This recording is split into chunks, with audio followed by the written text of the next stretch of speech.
centuries, sailors have told incredible tales about a freakish, furious act of nature. They are enormous, they are terrifying, and they are usually fatal. An unexplained force that strikes without warning. Next thing I knew, we were upside down, fighting for our lives. A real-life nightmare tailor-made for a Hollywood disaster movie. You'd think when you see the movie Poseidon that this has to be fiction, that this is Hollywood, but it's not. It's a mysterious power that cannot be predicted, prevented, or outrun. But today, scientists are finally beginning to crack the code of what are called rogue waves.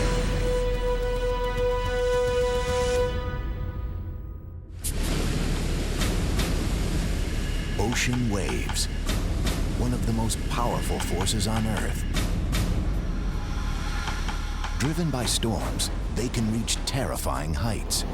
That wave is a good 15, 20 feet tall. Easy. And we have all seen this kind of wave. The earthquake-driven tsunami and the panic, death, and absolute devastation it leaves behind. These kinds of waves are well documented, but for centuries, mariners have claimed there is another kind of wave, an even more destructive one. 2, 3, 4 times the size of these. A single wave known as a rogue wave that comes out of nowhere and disappears before it can be documented. Tall enough to dwarf a 10-story building or capsize a 100-foot-tall luxury cruise ship. You'd think when you see the movie Poseidon that this has to be fiction, that this is Hollywood, but it's not. We know that rogue waves can build to that size. If you were standing on that deck, if you were on that bridge, it would block out the sky itself. It would block the moon. Unfortunately, how we know, by word of mouth and bits of wreckage, only contributes to the mystery behind rogue waves. For many years, oceanographers claimed waves reaching 120 feet or higher were virtually impossible. Their mathematical models showing a wave of that magnitude could only occur once in 10,000 years. Now, however, evidence is building that the mathematical models have been wrong. 1966. The sleek cruise ship Michelangelo was sailing across the Atlantic towards New York. 900 feet long, ultra-modern, and with state-of-the-art stabilizers, the elite clientele didn't need to worry about spilling their martinis.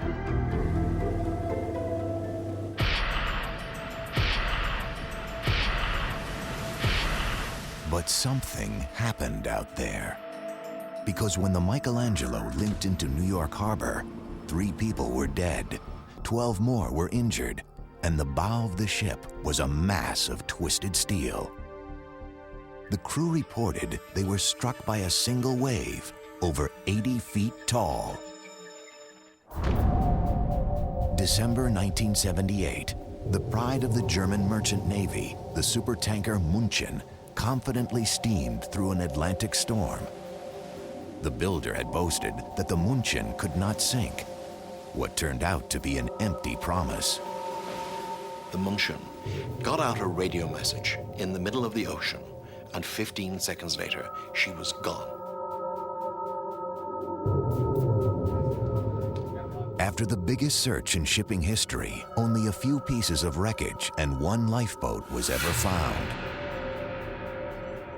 And there was no trace of any of the München's 29 crew members.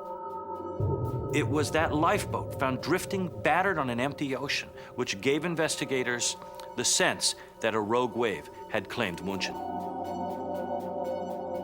The lifeboat looked as if it had been sheared off its moorings, as if by a jackhammer, which could only mean that something struck that ship over 60 feet above the sea. A maritime court of inquiry concluded that bad weather caused an unusual event, but declined to name just what that event was. Massive, terrifying waves, their origins unknown, their existence questioned, until one courageous sailor captured the first hard evidence of rogue waves. In 1980, it happened. The oil tanker Esso Longdok was steaming through the waters off Durban, South Africa. The sea was choppy, with waves reaching 15 feet at most. First mate Philippe Lejour was standing on the bridge when he saw a wave, nearly 7 times larger than any other, appear seemingly out of nowhere, heading for his ship. Near the moment of impact, Lejour captured the monster on film. That shot of a rogue wave was one of the first pieces of evidence out there to an unbelieving world that rogue waves did exist, a wave that literally is dwarfing this huge supertanker. The top of the short mast on the starboard side measured 82 feet above the sea. Based on this height, the rogue wave was estimated to be 100 feet tall.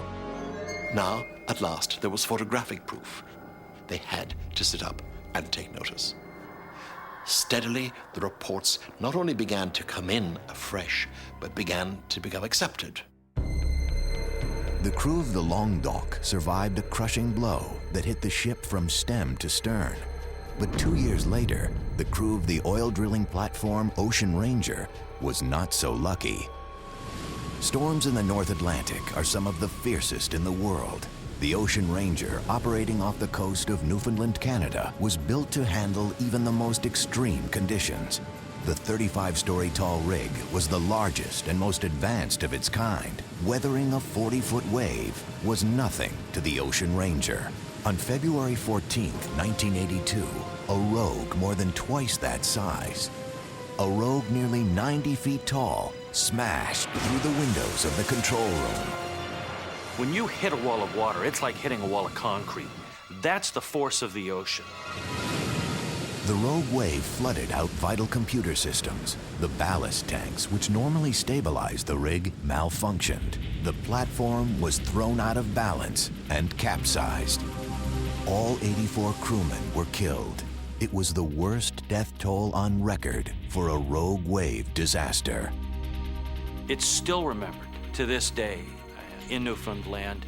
People talk about it all the time, not only because of the loss of all those lives, but because of the power of a single wave to take this massive and powerful platform and send it down.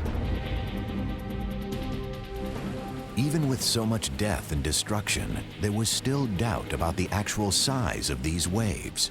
Then, in 1995, a massive blow to another oil rig provided the first scientific measurement of a rogue wave. The Dropner drilling platform stood in the North Sea between Norway and Scotland. On New Year's Day, 35-foot waves pounded the rig, rough but not unheard of. Suddenly, a wave nearly 3 times larger took dead aim at the Dropner, bearing down at 45 miles per hour. When the wave hit, a laser mounted on the platform captured the first ever definitive measurement of one of these monsters. The wave topped out at 91 feet. That kind of empirical scientific evidence was one of the important steps in getting the rest of the world to recognize that rogue waves existed, that they could be this high, and that it wasn't just a sailor superstition or an excuse for bad seamanship. Oceanographers were able to analyze the wave patterns before, during, and after the Dropner wave, and the results were startling. This is the wave pattern taken over a typical 20 minutes during the storm. The waves vary in height, but still fall within a comparable range. But this is the pattern surrounding the giant wave. From this data, scientists were finally able to assign a definition to a rogue wave. It is a wave at least twice the size of any other wave in the area. A single startling event, unconnected from other waves in the pattern. A true rogue. This answers what a rogue wave is, but the answer to what causes a rogue wave is more of a challenge. Here it comes. Follow that one. Using laboratory wave tanks to simulate conditions in the ocean, scientists are learning how rogue waves might be formed. When strong currents collide with waves moving in the opposite direction, the wave can suddenly become compressed, thrusting it upward, forming a rogue wave. This may explain why areas of the ocean known for strong currents seem to be breeding grounds for rogue waves. The Gulf Stream is one such current, and it runs right through the infamous area known as the Bermuda Triangle. There is a possibility, there's a probability even, that many of the losses, the unattributable, unexplainable losses in the Bermuda Triangle come not from the forces of the supernatural, but the force of the ocean to generate rogue waves. Remember, rogue waves by definition don't play by the rules. And the wave tank shows they can also form when currents and waves travel in the same direction. One of the things that can lead to really large waves forming on the ocean is when waves with different wavelengths meet, overtake each other. The energy of the merging waves suddenly combines, becomes focused, thrusting a new wave higher. Rogue waves can also form when normal waves meet obstacles, such as islands. You have waves propagating towards this island here, and as they get blocked by the island, they split and they have to travel around it. The waves wrap around the island and come back together on the other side, stronger and more deadly. If you happen to be right here in this part of the island, you could encounter a rogue wave. The Agulhas Current off South Africa, where the Atlantic and Indian Oceans meet, is a notorious breeding ground for rogue waves. Here you have strong currents, opposing wave patterns, and also underwater obstacles far beneath on the ocean floor. As an example, here I have a simulation of what is called a shoal, which is just a hump on the seabed. And let's see what happens when waves propagate over this hump. This is the sort of phenomenon that could explain why in some places, like off the coast of South Africa, where there is a plateau and there is refraction and diffraction and bending of the waves so that they converge in certain areas, and it could be creating very big waves in certain places. And there is another condition under which rogue waves form. It is the most insidious of all monsters. The wave that occurs where there is no island, no undersea shoals or plateaus, no crossing currents, only calm seas, and still a monster wave rises up without warning. I never really believed in rogue waves before. It was something that we would joke about on the bridge of ships. If somebody would slip over the side or something, we joked that, oh, rogue wave, and that's what happened. But now I've changed my point of view. Rogue waves happen even in calm seas, and in some cases, they're generated by storms hundreds of miles away, pushed and whipped by huge winds. These waves will build up to incredible height, and then as they move out of the storm, continue on, even across a calm sea, to strike someone out of nowhere. November 4th, 2000, Point Arguello, California. Just such a swell generated by a distant storm slipped silently through calm Pacific waters toward the research vessel Ballena. The Ballena was built to handle rough seas, and Mark Pickett was a 20-year veteran of NOAA, the National Oceanic and Atmospheric Administration.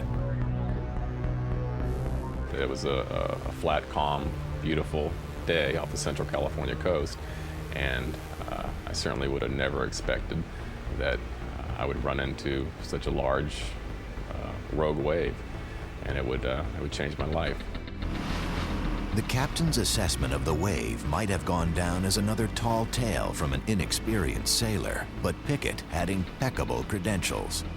I operate research ships for NOAA, and I'm also a scientist. I have a PhD in oceanography, so I also do science for NOAA. Also on board the 60-foot vessel with Captain Pickett were scientist Dr. Guy Cochran and electronics technician Michael Boyne. The usually turbulent waters were calm. The wind was at 10 knots with only 4-foot swells.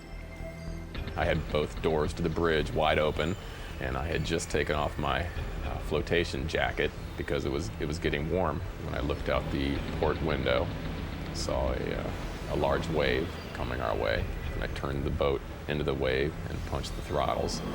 And I absolutely expected that I should be able to punch through this wave or ride over this wave. But at 20 feet, the rogue wave was 5 times larger than any other wave in the surrounding area. And the speed with which it hit didn't leave any time for maneuvering. I hit it about a 30-degree angle, and it picked up the bow of the boat, and it flipped and twisted at the same time. In an instant, we were upside down, and the ship filled with water. Pickett's fellow crew members were below deck, underwater, struggling to get out. The bridge doors were wedged shut by the wave's impact. I kept trying to push it open, and I, of course, was panicking because I wanted to get out of there. I was running out of breath. By sheer will, the 3 men eventually made it out and into a small life raft. It's amazing power in the ocean for something just to come out of nowhere and completely destroy a 60-foot boat in a matter of seconds. After incidents like Mark Pickett's trained observations about the rogue that destroyed his research ship, the scientific community accelerated their efforts. Could similar freak waves explain some of the great unexplained shipwrecks of the past? Could the mythology of the ancient mariners have a basis in the reality of rogue waves? In the past, you're sailing along in a small wooden vessel, and suddenly this massive wall of water comes along, and if you live through the experience, you have to have been filled with a superstitious awe and a fear. What could have created this? This is where the idea of the sea monster comes from. Some creature from the depths, smacking the ocean with its tail, moving in a vast amount of water with the bulk of its monstrous form. This is what made rogue waves in the minds of ancient mariners. When you start looking for clues through marine history, you find them. Naval architects studying ship disasters between 1969 and 1994 found that during those 25 years, 60 supercarriers went down due to sudden flooding. On closer study, it was determined that more than a third of the sinkings were probably caused by rogue waves. To try to head off new disasters, scientists needed to figure out the frequency and location of rogue wave strikes. Monitoring the world's oceans was virtually an impossible task until the early 1990s, when the European Space Agency launched twin Earth observation radar satellites, ERS-1 and 2. With satellite technology, international research facilities can precisely pinpoint a particular part of the ocean and map wave activity under any conditions. This satellite is a radar satellite, therefore it has the capability of imaging the sea surface even at night and through the clouds. So that is very important. If you want to see very high waves, you want to be watching the sea surface in storms, and so therefore a radar satellite is the optimum instrument to do that. And then we use these images and translate them into sea surface height, and we investigate the wavelengths, the crest lengths, the steepness of the wave, and the maximum wave height. The results of the satellite research have been startling, smashing the mathematical model suggesting a 100-foot rogue wave is a once-in-10,000-year event. For example, studying a 12-year period of wave activity in the area of the North Sea where the Dropner oil rig was hit, researchers measured 466 rogues. Then, in 2001, 2 cruise ships traveling around the Horn of South America, the Caledonian Star and the Bremen, were both struck by rogue waves in one 10-day period. In each hit, the wave smashed into the ship's bridge over 80 feet above the waterline.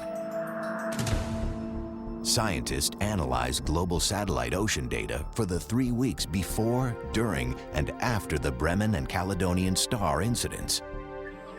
Within a 3-week period, looking down from space, they plotted 10 rogue waves higher than 75 feet traveling in the world's oceans at the time these 2 cruise ships were hit. The largest waves that we found on the images in these 3-week time series were between 90 and 105 feet. The coincidence of the Bremen and the Caledonian Star, that was the turning point for us to believe that freak waves are much more frequent than we anticipated before. The satellite and radar imaging is being compiled into a wave atlas, a map of rogue wave hotspots, where they formed, how long they lasted, and how far they traveled. In time, the wave atlas will be the foundation of an early warning system, pinpointing areas where new rogue waves may erupt, then routing ships on the safest and fastest route. If you recognize that you have two different wave systems that will join at a certain point on the sea, then that you can warn for this and say that is an area that is particularly dangerous for rogue waves.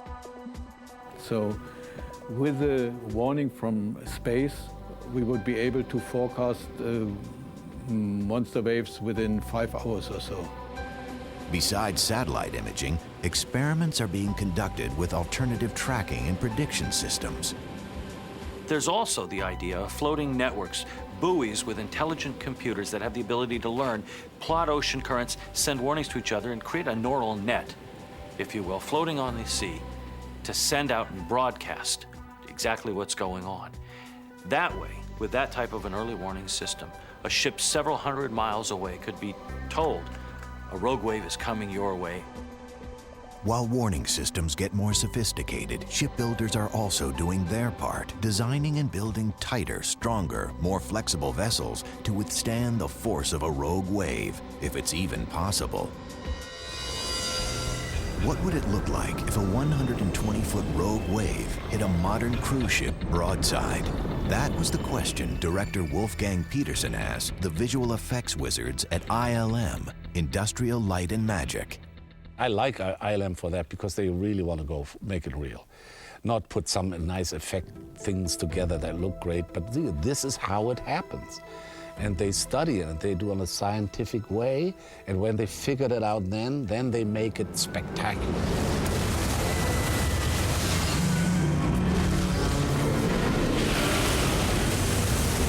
The first step for ILM was to build the Poseidon in the computer. The challenge was to make the ship an exact replica structurally, down to the last rivet of a state-of-the-art luxury cruise ship, 1,100 feet long and 20 stories high, with 13 passenger decks. Then, working with a team of wave dynamic experts from Stanford University, ILM created a rogue wave 120 feet tall. Based on real-life satellite data and wave tank studies, the computer-generated wave was so realistic it provides nearly documentary evidence of a rogue wave hit.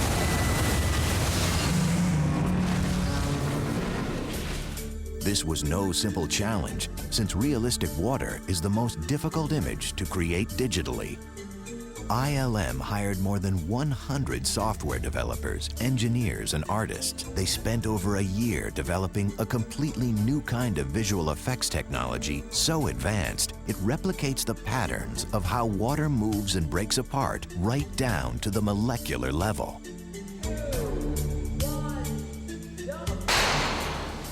Then, to recreate the violent crush of water, Peterson and his special effects team decided there's nothing like the real thing.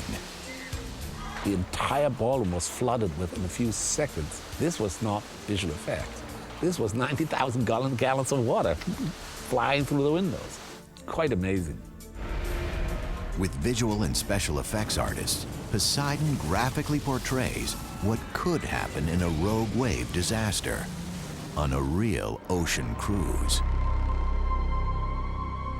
When you take a cruise, the first thing you notice as you go on board is how high this ship is off the ground, off the water. They are huge. And then you ask yourself, is it possible that a wave could knock this thing over on her side? It is absolutely possible. And the damage that the movie wave causes to the computer-generated Poseidon is exactly what real-life naval architects are working very hard to try to prevent. Ships are a crucial component of the world economy. 95% of everything we buy gets to us by ship. And over 10 million people a year vacation on cruise ships. That's a big incentive to build ships that won't be crushed by large waves. Ships have to be designed to accommodate that kind of force that can just lift a house up off its foundation and carry it away. A ship is expected to rise up over that and just continue on its merry way as if totally unaffected by that. A 36-foot raging storm wave strikes with the force of about 6 tons per square yard. Most ships can withstand 15 tons without damage. But a 100-foot rogue wave strikes with a force of 100 tons, almost twice the power of an industrial car compactor. Right now, naval architects build ships to a certain standard. That is, they know the type of stresses a ship's going to undergo in a storm, and they build to meet that and to exceed it in most cases. The question now is, should they build ships to withstand the force of rogue waves? One of the biggest structural challenges for naval architects is when rogue waves strike high on the bow, smashing through windows on the bridge and upper decks. Then the windows are hit and then break, and then the electronic gets flooded and the ship can't maneuver. Redesigning the bridge and its windows to deflect these hits is one solution. The Queen Mary II, launched in 2003, is an example. The $800 million cruise ship was fitted with a thicker forward hull, an enhanced bridge screen, and more pronounced flare of the bow to protect it from large waves. To retrofit ships or build new ones to withstand all rogue waves will cost a fortune. Is it worth the cost? It's an argument that will be renewed every time another vessel is lost to a rogue wave, and it's an argument that would rage just as it does on land after an earthquake, when people say, okay, we've built to this Richter scale, should we now build for the superquake? Maybe the question is not building to encounter, but finding the means with technology to avoid. Even with its perils, man cannot resist the lure of the sea and will continue to return with incredible tales of the one that got away, the white whale, the giant squid, or the towering, crushing rogue wave. These massive waves have been called monster waves, they've been called freak waves, they've been called rogue waves, they've been called ass-kicking waves, and I've heard it all. And it's the type of wave, when you hear about them, that you wish, you hope you never encounter.